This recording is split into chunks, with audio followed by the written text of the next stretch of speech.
അപ്പോൾ അത് തയ്യാറാക്കാൻ വേണ്ടി ഒരു പിടിയോളം കൊച്ചുള്ളിയും ഒരു പച്ചമുളകും ഇഞ്ചിയും വെളുത്തുള്ളിയും എടുത്തിട്ടുണ്ട് കേട്ടോ. ഇത് നന്നായിട്ടൊന്ന് ചതച്ചെടുത്തതിന് ശേഷം നമ്മളൊരു പാനിലേക്ക് വെളിച്ചെണ്ണ ഒഴിച്ചിട്ട് ഈ ചതച്ച് ചേർത്ത് നന്നായിട്ടൊന്ന് വഴറ്റി കൊടുക്കുക. വെളിച്ചെണ്ണ തന്നെ എടുക്കണം കേട്ടോ, അപ്പോഴാണ് അതിന് ടേസ്റ്റ് ഉണ്ടാകുന്നത്. ഇനി ഇതിലേക്ക് ഞാനൊരു പട്ടയും ഏലക്കായും ഒരു ഗ്രാമ്പും ഇട്ട് കൊടുത്തിട്ടുണ്ട്. നമുക്ക് ചേർത്ത് നന്നായിട്ട് വഴറ്റിയെടുക്കുക.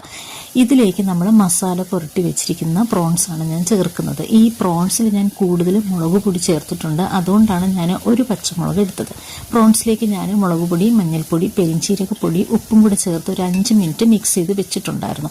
ആ പ്രോൺസാണ് ചേർത്ത് കൊടുത്തിട്ട് ഇതുപോലെ ഒന്ന് മിക്സ് ചെയ്തതിന് ശേഷം ആവശ്യത്തിനുള്ള ചൂടുവെള്ളം ഒഴിച്ചിട്ട് ഞാനൊരു 1/2 ഗ്ലാസ് ഒഴിച്ചിട്ടുള്ളൂ കേട്ടോ. അതൊന്ന് വേഗം വയ്ക്കുക. 10 മിനിറ്റിന് ശേഷം നമ്മുടെ കൊഞ്ച് റെഡി ആയിട്ടുണ്ട്. അപ്പോൾ അത് മാറ്റി വയ്ക്കുക.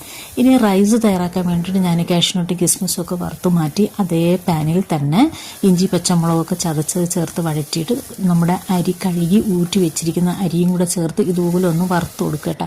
വറുത്തതിന് ശേഷമാണ് നമ്മൾ വെള്ളം ഒഴിക്കേണ്ടത്. അതും ചൂടുവെള്ളം തന്നെ ഒഴിക്കണം.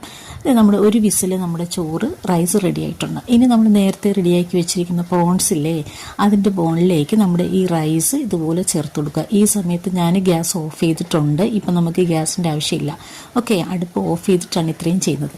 എന്നിട്ട് ഇതുപോലെ ഒന്ന് ഇളക്കി കൊടുക്കുക. അതെന്തിനെന്ന് വെച്ചാൽ പ്രോൺസിൻ്റെ ആ ഫ്ലേവറൊക്കെ റൈസിൽ കിട്ടാൻ വേണ്ടിയിട്ട് ഇതുപോലെ ഒന്ന് ഇളക്കിയതിന് ശേഷം നമ്മൾ വറുത്ത് വെച്ചിരിക്കുന്ന കിസ്മിസും കാഷ്നട്ടൊക്കെ ചേർത്തിട്ട് ഒരു 10 മിനിറ്റ് അങ്ങനെ തന്നെ അടച്ച് വെക്കുക കേട്ടോ. അതിനുശേഷം തുറന്ന് നമുക്ക് വിളമ്പാം. അടിപൊളി പ്രോൺസ് ബിരിയാണിയാണ്.